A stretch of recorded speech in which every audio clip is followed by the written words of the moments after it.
Nihilism అనేది philosophical position. అది చెప్పేది ఏంటంటే లైఫ్కి ఒక ఇన్హర్ట్ మీనింగ్ అనేది ఉండదు, ఒక వాల్యూ ఉండదు, ఒక పర్పస్ ఉండదు. వాళ్ళకి దేవుడి మీద దయ్యం మీద అసలు ఆలోచననే ఉండదు. అలా ప్రజలు ఎవరైనా ఉంటే వాళ్ళని నిహిలిస్ట్ అంటారు. ఈ నిహిలిస్ట్ నిజంని నమ్మరు, మోరల్ అబ్సల్యూట్స్ ని, డెస్టినీని, కర్మాని, ఈవెన్ వాళ్ళు దేన్ని నమ్మరు. వాళ్ళ మీద వాళ్ళకు కూడా నమ్మకం ఉండదు. వాళ్ళ ప్రకారం చూస్తే ప్రతి విషయం కూడా హాలో, మీనింగే ఉండదు. దేని మీద కూడా ఒక చిన్న మీనింగ్ కూడా ఉండదు. దీన్ని వింటుంటే మీరు అనుకోవచ్చు ఇది చాలా ఫూలిష్ థియరీ, అసలు పనికిరాని వ్యక్తులు వాళ్ళు ఇలానే అనుకుంటారు. కానీ నువ్వు వాళ్ళ లాజిక్ ని తీసి పక్కన పడేయలేవు. ఈవెన్ ఎవ్వరేం చెప్పినా వాళ్ళ పాయింట్ ఆఫ్ వ్యూలో వాళ్ళకు ఒక లాజిక్ ఉంటుంది. నీ ఫ్రెండ్ ఎంత దద్దమైనా గానీ వాడి చెప్పే విషయం వాని పాయింట్ ఆఫ్ వ్యూలో వానికి కరెక్టే అనిపిస్తుంటది. అందుకనే నువ్వు ఎవ్వరి విషయాలు కూడా తీసి పడేయద్దు, తెలుసుకోవాలి. నువ్వు ఎదుటి వాళ్ళ పర్స్పెక్టివ్ లో చూస్తేనే నీకు ఆ విషయం అర్థమవుతుంది. కానీ అవన్నీ నిజమేనా? ఈ వీడియోని స్టార్ట్ చేసే ముందు ఒక వార్నింగ్. ఈ వీడియోలో నెగిటివే ఉంటుంది. కేవలం నా సైడ్ నుంచి నేను పాజిటివ్ గా న్యూట్రల్ గా పెట్టడానికి ట్రై చేస్తాను. ఈ వీడియో అయిపోయాక మీకు చాలా క్వశ్చన్స్ కూడా రావచ్చు మీ లైఫ్ మీద మీకు. అందుకనే నేను ముందే వార్నింగ్ ఇస్తున్నాను. అయినా పెద్ద విషయం ఏం లేదు. ప్రపంచంలో ఉన్న ప్రతి విషయాన్ని కూడా తెలుసుకొని యాక్సెప్ట్ చేసే విధంగా నీ బ్రెయిన్ ని నువ్వు మోడిఫై చేయాలి. ఇక వీడియోలో నిహిలిజం అనే మాట, ఈ పదం ఎక్కడి నుండి వచ్చింది? అదొక లాటిన్ వర్డ్ నిహిల్, దాని అర్థం నథింగ్. అవును, అర్థమే ఏమీ లేదని. ఈ నిహిలిజం చేసేది ఏంటంటే డినై చేస్తుంది మన లైఫ్ యొక్క ఆస్పెక్ట్స్ ని, ప్రతి దాన్ని కూడా డినై చేస్తుంది, అంటే తిరస్కరిస్తుంది. ఇక దీని వల్లనే నువ్వు క్వశ్చన్స్ ని రైజ్ చేస్తావు. నీ మీద నీకే, నీ ఓన్ ఆలోచనల మీద కూడా నువ్వు క్వశ్చన్స్ ని పెడతావు. ఒకవేళ నీ ఫౌండేషన్ యొక్క ఆలోచనలు, నమ్మకాలు వీక్ గా ఉంటే నిహిలిజం వాటిని ఈజీగా బ్రేక్ చేస్తుంది. ఈ నిహిలిజం ఎక్స్ప్లెయిన్ చేసేది ఏంటంటే యూనివర్స్, లైఫ్, నాలెడ్జ్ వీటికి అసలుకు మీనింగే లేదు. అసలు అవి ఉన్నాయి కూడా వీళ్ళు నమ్మరు. ఇవన్నీ మీనింగ్స్ క్రియేట్ చేసుకుంది కూడా మనం, అంటే మనుషులమే. మళ్ళీ అవన్నీ ఫాలో అయ్యేది కూడా మనమే, పిచ్చి వాళ్ళలాగా. ఇక ఇదంతా ఎప్పటి వరకు రైట్? నీతోటి నువ్వు అడుగు. ఇంకొక విషయం, ఈ నిహిలిజం ఎక్స్ట్రీమ్ గా లింక్ అయింది పెసిమిజం కి, అంటే ఒక మెంటల్ యాటిట్యూడ్. అది క్యారెక్టరైజ్డ్ అయింది ఒక నెగిటివ్ వల్ల. నువ్వు ఏ దారిలో చూసినా ఇదంతా నీకు నెగిటివ్ లాగానే అనిపిస్తుంది. మళ్ళీ ఆ నెగిటివ్ లో చాలా డౌట్స్ కూడా ఉంటాయి. మళ్ళీ ఇంకా ఈ విషయంలో మనం చాలా సిమిలారిటీస్ ని కూడా చూస్తాం. అందులో ఈ 3 విషయాలు కొంచెం డిఫరెంట్ గా ఉంటాయి. అంటే నిహిలిజం లో చాలా టైప్స్ ఉంటాయి, కానీ ఈ వీడియోలో కేవలం 3 గురించి చెప్పుకుందాం. అవి కూడా మోస్ట్ ఇంపార్టెంట్వి. అందులో మొదటిగా ఎగ్జిస్టెన్షియల్ నిహిలిజం. ఆ పేరుతోటే నువ్వు అర్థం చేసుకోవాలి. దీని ప్రకారం మన లైఫ్ వెనకాల ఒక పర్పస్ ఉండదు, ఒక మోటివ్ ఉండదు. అసలు మన బ్రతుకుండడానికి కూడా ఒక రీజన్ కూడా ఉండదు. మనం మన లైఫ్ కి మనమే ఒక మీనింగ్ ని క్రియేట్ చేసుకుంటాం. ఇక దానివల్ల మనం నథింగ్ కాదు, మనం సంథింగ్ అని చెప్పి నమ్ముతాం. కానీ ఈ యూనివర్స్ ఆ విషయాన్ని అసలు లెక్క కూడా వేయదు. డేవిడ్ హమే, అతను ఒక ఫిలాసఫర్. ఇప్పుడు కాదు, 1711లో అతను చెప్పింది ఏంటంటే ఈ యూనివర్స్ లో ఒక డిఫరెన్స్ లేదు, ఒక మానవుడికి అలానే ఒక చిన్న పురుగుకు కూడా.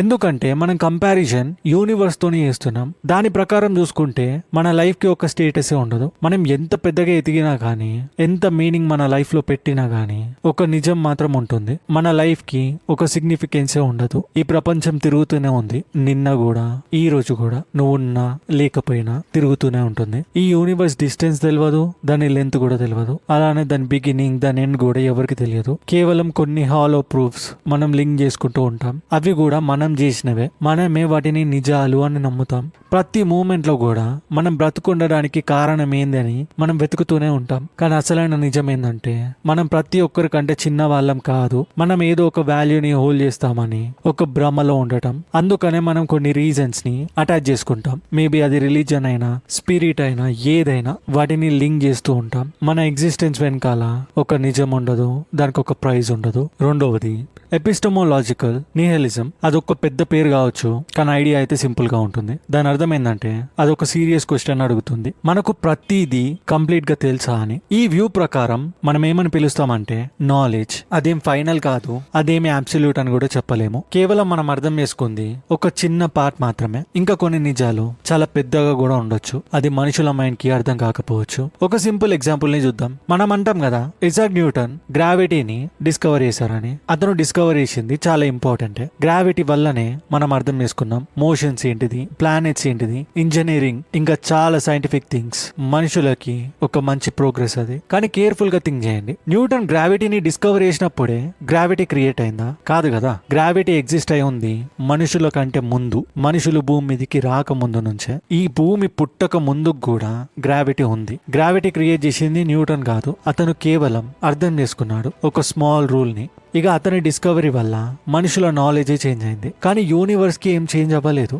ఈ యూనివర్స్ కూడా వెయిట్ చేయలేదు మనుషులు గ్రావిటీని డిస్కవర్ చేస్తారా అనుకుంటూ. ఇప్పుడు దీని గురించి ఆలోచించండి. ఈ యూనివర్స్ 13.7 బిలియన్ల సంవత్సరాల క్రితంది, కానీ మనుషుల సివిలైజేషన్ కేవలం 1000 సంవత్సరాల క్రితంది. ఇక్కడ మనం అర్థం చేసుకోవాలనుకునేది కొన్ని బిలియన్ ఇయర్స్ క్రితం ఏం జరిగిందని. అది కూడా మన బ్రెయిన్ ని యూజ్ చేసి. ఆ బ్రెయిన్ కూడా కేవలం షార్ట్ టైం మాత్రమే ఈ భూమి మీద బ్రతుకుతుంది. ఇక కొంచెం అర్థం చేసుకోగానే మనం కాన్ఫిడెంట్ గా చెప్తాం, మనకి ప్రతి ఒక్కటి తెలుసు. ఎపిస్టిమిలాజికల్ నయలిజం ఈ కాన్ఫిడెన్స్ నే ఛాలెంజ్ చేస్తుంది. అది చెప్పేది ఏంటంటే మనకు తెలిసిన నాలెడ్జ్ అది కేవలం చిన్న గేస్ కావచ్చు. మనం అర్థం చేసుకునే విధానం, మన సెన్స్, మన బ్రెయిన్ కెపాసిటీ తోటి లిమిట్ అయిపోయి ఉండొచ్చు. ఒక ఎగ్జాంపుల్ ప్రకారం మనం కేవలం కొన్ని కలర్స్ ని మాత్రమే చూడగలుగుతాం, సర్టెన్ సౌండ్స్ మాత్రమే వినగలుగుతాం. మనం అల్ట్రావైలెట్ లైట్స్ ని చూడలేం మన కంటితోటి, కానీ మనం చూడలేనంత మాత్రాన ఆ లైట్ లేదని కాదు కదా. గాలిని కూడా మనం చూడలేం, కానీ దాని అర్థం గాలి లేదని కాదు కదా. దాని అర్థం ఏంది, మన నాలెడ్జ్ డిపెండ్ అయ్యేది మన లిమిటేషన్స్ మీదనే. రిలీజన్ గురించి కూడా ఆలోచించండి. డిఫరెంట్ రిలీజియన్స్ ఎక్స్ప్లెయిన్ చేసేది క్రియేషన్, గాడ్, హెవెన్, లైఫ్, ఈ ఐడియాస్ అన్ని రాసున్నది స్క్రిప్చర్స్ లో. కానీ ఆ స్క్రిప్చర్స్ ఎవరు రాశారో? మనుషులే. ఇంకా మనుషులు బ్రతికేది లిమిటెడ్ టైంలో, లిమిటెడ్ ప్లేస్ లో, ఇంకా ముఖ్యంగా లిమిటెడ్ అండర్స్టాండింగ్ తో. అందుకనే నిహిలిజం చెప్పేది మనుషులు లిమిటెడ్ గా ఉంటే వాళ్ళ ఎక్స్ప్లెనేషన్ కూడా లిమిటెడ్ గానే ఉంటది కదా. దీని అర్థం ప్రతి ఒక్కటి ఫాల్స్ అని కాదు. దాని అర్థం ఏంటంటే, దీని అర్థం మనం వినయపూర్వకంగా ఉండాలి మనకు తెలిసిన ఖచ్చితమైన నిజం కోసం. ఇక ఎండ్ లో ఈ ఎపిస్టమోలాజికల్ నిహిలిజం యాక్చువల్ ఐడియా ఏంటంటే, ఈ వాస్ట్ యూనివర్స్ కి మన నాలెడ్జ్ చీమంతా కూడా ఉండకపోవచ్చు. మనకి ఏదో ఒక విషయం తెలిసి ఉండొచ్చు, కానీ ప్రతి ఒక్కటి మనకు తెలుసని చెప్పలేం. ఇంకా ఈ రోజు ఏదైతే నిజం అని చెప్తున్నామో రేపది చేంజ్ అవ్వచ్చు. అందుకనే అది నీకు ఒక క్వశ్చన్ అడుగుతుంది, మనం నిజంగా వైజ్ ఉన్నామా? ఒక అతిపెద్ద మిస్టరీకి చిన్న పీస్ దొరకంగానే మనం దాంతో కాన్ఫిడెంట్ గా ఉన్నామా? మూడవది మోరల్ నిహిలిజం. మొరాలిటీ అనేది ఒక హెవీ వర్డ్. మన సొసైటీ కూడా దాని మీదనే నిల్చుంటుంది. మొరాలిటీ అంటే ఒక ఐడియా, అది గుడ్ నుంచి అయినా బ్యాడ్ నుంచి అయినా, రైట్ అయినా రాంగ్ అయినా. కానీ ఇక్కడ క్వశ్చన్ ఏంటంటే, ఆ మొరాలిటీ ఫిక్స్ అయి ఉందా, లేదా అది సిచ్యువేషన్ ప్రకారం చేంజ్ అవుతూ ఉంటుందా? దీన్ని అర్థం చేసుకోవాలంటే కొన్ని ఎగ్జాంపుల్స్ వినాలి. మొదటి ఎగ్జాంపుల్లో ఏ ఇంకా బి ఇద్దరు మనుషులు ఉన్నారు. వాళ్ళిద్దరూ గొడవ పడుతున్నారు ఒక చిన్న విషయం మీద. మార్కెట్ లో ఏ పర్సన్ వచ్చేసి బి పర్సన్ ని చంపేశాడు. బి పర్సన్ ఒక నార్మల్ వ్యక్తి. చాలా మంది ప్రజలు విన్న వాళ్ళు ఏ మనిషిదే తప్పు అంటారు, ఎందుకంటే చంపడం నేరం. అలానే ఆ చిన్న విషయం మీద చంపుకోవడం అనేది చాలా చెడ్డ విషయం. ఇక్కడ క్లియర్ మోరల్ జడ్జ్మెంట్. రెండవ ఎగ్జాంపుల్లో serial killer. Same situation, A person B person ని చంపాడు, కానీ బి ఒక సీరియల్ కిల్లర్. ఇంకా ఏ కి ఆ విషయం తెలుసు. ఇక్కడ ప్రజలు ఫుల్లీగా ఎప్పుడు చెప్పరు ఏ ఒక పర్ఫెక్ట్లీ రైట్ పర్సన్ అని, ఒక హీరో లాగా. ఇన్స్టెడ్ వాళ్ళు చెప్పేది ఏంటంటే, బి ఒక డేంజరస్ పర్సన్. మేబీ ఈ ఏ పర్సన్ ఫ్యూచర్ మర్డర్స్ కాకుండా ఆపాడు, కానీ స్టిల్ ఏ కి ఒక లీగల్ రైట్ లేదు షూట్ చేయడానికి లేదా చంపనీకి. ఇక్కడ జడ్జ్మెంట్ అనేది మిక్స్ అవుతుంది. ఇక ప్రజలు జస్టిఫై చేస్తారు ఏని, ఇంకొందరు ప్రజలు దీన్ని తప్పు అని చెప్తారు. ఇక్కడ ఇంపార్టెంట్ పాయింట్, ఈ రైట్ ఇంకా రాంగ్, ఈ ఫీలింగ్స్ చేంజ్ అవుతాయి. సరే, మూడో ఎగ్జాంపుల్లో